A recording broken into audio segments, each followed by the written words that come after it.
안녕하세요. 그림 5-21을 보면 이렇게 돼 있어요.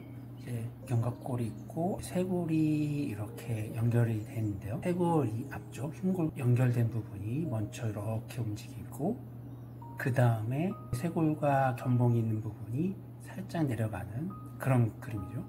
이게 이제 동시에 일어나면 똑바로 이렇게 일어나는 겁니다. 그런 그림을 나타내는 거고, 5-22를 보면 그 기본 개념은 똑같아요. 이제 앞쪽으로 가는 거거든요. 이제 쇄골과 흉골이 있는 부분, 쇄골과 여기 견갑골이 있는 부분, 날개뼈가 있는 부분에서 쇄골과 흉골 있는 부분이 앞쪽으로 움직이고, 그 다음에 견봉이 있는 부분이 이렇게 앞쪽으로 움직입니다. 이런 뜻입니다. 따로따로 보여지만 보통은 동시에 움직인다, 이렇게 보시면 되겠고요. 그 다음에는 마찬가지로 쇄골과 흉골 있는 부분이 위로 올라간 다음에 바깥쪽으로 쇄골과 견봉 있는 부분이 바깥쪽으로 올리면 상방회전이 된다는 뜻인 거죠. 5-21은 거상, 5-22는 전인, 그 다음에 5-23은 상방회전, 그 다음에 5-24를 보면 이게 소켓이고 경관절입니다. 이 소켓이 되게 작은 거예요.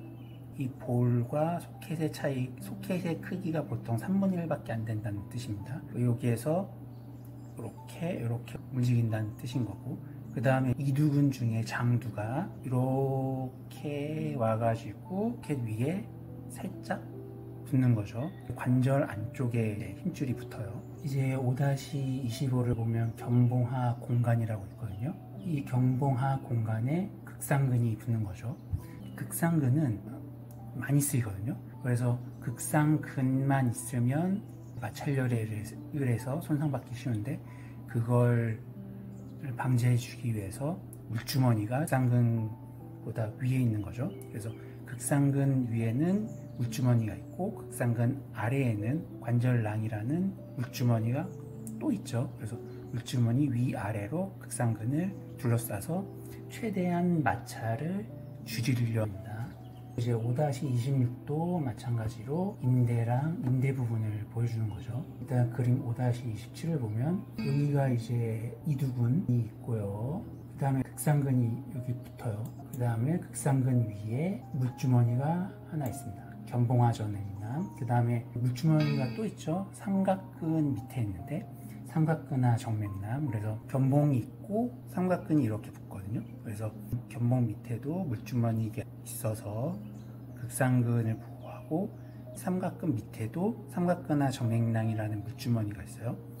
따로따로 있는 분들도 있고, 이 두 개가 같이 연합돼서 그냥 하나의 물주머니로 있으신 분도 있고, 이 물주머니가 만약에 염증이 생긴다 그러면 오십견을 일으키는 하나의 원인이 될 수도 있습니다. 여기 보면은 여기 관절을 둘러싸는 근육들은 로테이터 커프예요. 근데 로테이터 커프가 관절을 둘러쌀 때 이게 이렇게 돼 있죠. 관절낭이 있으면 그 관절낭 바로 붙어서 회전근개가 지나가게 돼 있어요. 관절낭이 있으면 바로 근육이 붙어 있어요.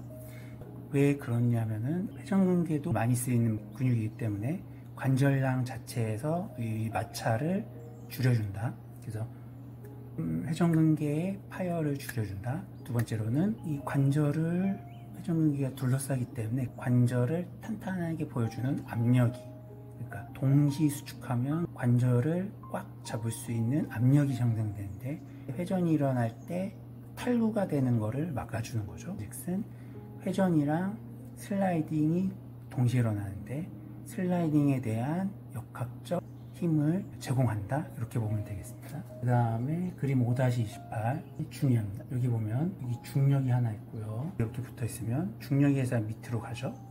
근데 이 위에 있는 인대나 아니면 극상근 때문에 이걸 걸쳐 놓게 돼 있어요.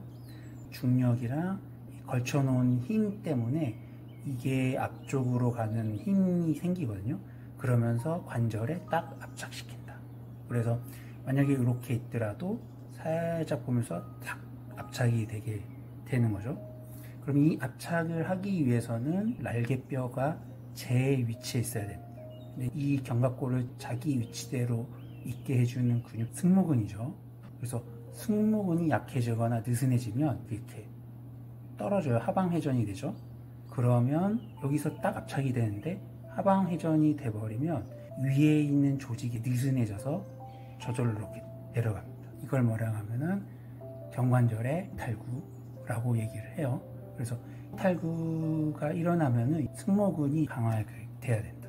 이렇게 보시면 됩니다. 넘어가서 5-29 보면은 견봉하 전횡란이랑 삼각근하 정횡란이 여기는 하나로 융합된 모습이죠. 여기 보시면 극상근인데 극상근 위아래로 물주머니가 있어요. 그림 5-31은 외전이 일어날 때 밑으로 내려가는 슬라이딩이 일어나야 된다. 이걸 말씀드리고요. 한 가지 더 얘기를 들어보면 극상근은 위에 붙어 있고 삼각근은 여기에 붙어 있죠. 아래에 붙어 있는데 그래서 힘은 삼각근이 좀 더 이득이 있고 극상근은 속도에 이득이 있습니다. 그래서 상완골을 빠르게 들기 위해서는 아무래도 속도에 이득이 있는 극상근이 많이 작용이 받고요. 어떤 부위에서 힘을 많이 주려면 힘의 이득이 있는 삼각근이 많은 작용을 하겠죠. 그림 5-32 보면 이게 바로 충돌증후군을 보여주는 그림인데 여기 보면 어떻게 되어 있냐면 22도마다 1cm가 움직인다고 되어 있어요. 여기 각도를 보면 각도 한 22도가 이 정도 되죠. 22도 정도 되면 머리에서는 위로 1cm 정도 올라간다고 되어 있어요. 반대로 말하면 22도로 되면은 1cm 밑으로 내려가야 정확하게 자기 위치로 있는 거죠. 그래서 생각을 해보면 생각의 편의를 위해서 30도마다 1cm 정도 올라간다고 생각을 하고 그럼 90도를 꺾을 때는 3cm가 되고 만약에 180도를 움직일 때는 6cm가 되잖아요. 이제 한 마디 길이가 한 2-3cm 정도 된데 만약에 180도를 둔다면 한 이 정도가 움직이는 거고 90도를 둔다면 한 이 정도가 움직이는 건데 많이 움직이는 거예요. 그래서 슬라이딩 자체가 생각보다는 많이 일어나야 된다. 반대로 말하면 슬라이딩을 일으키는 힘이 적게 일어나면 충돌증후군이라는 거는 쉽게 일어날 수 있다. 이렇게 생각하시면 될 것 같아요. 이번에는 이것까지만 볼까요? 5-33 만성충돌증후군 엑스레이 사진이죠. 임상에서 많이 볼 수가 있습니다.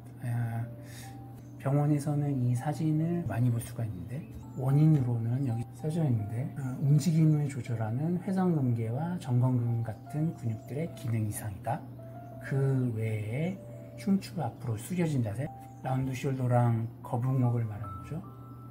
그 다음에 회전근개의 근육의 퇴행, 그 다음에 글레노 휴머럴 조인트의 불안정성, 그 다음에 글레노 휴머럴 관절낭의 단단함이나 유착, 이거는 50견을 말하는 거고요. 견봉하 공간의 용적 감소, 이거는 뼈의 퇴행을 말하는 겁니다. 그러니까 퇴행 중에서 근육의 퇴행이 있을 수 있고 뼈 자체가 퇴행이 될 수가 있잖아요. 이건 퇴행 중에서 뼈의 퇴행을 말하는 거예요.